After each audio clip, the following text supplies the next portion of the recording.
How to make Facebook Marketplace post shareable. Hello guys, this is Atticus and welcome back to another tutorial video.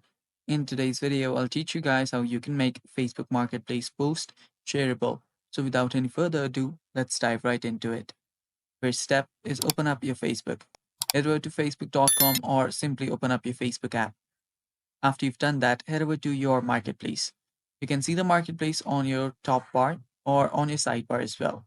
Simply head over to your marketplace and then there you will see create new listing. On the left sidebar, simply tap on that. After you tap on that here, you will see your listings.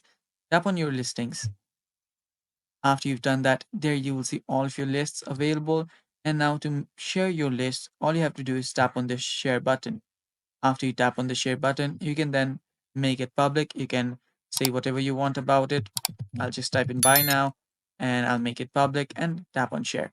Now, that's one way of making it shareable. The other is it will be available on the marketplace for different people who can then share it as well.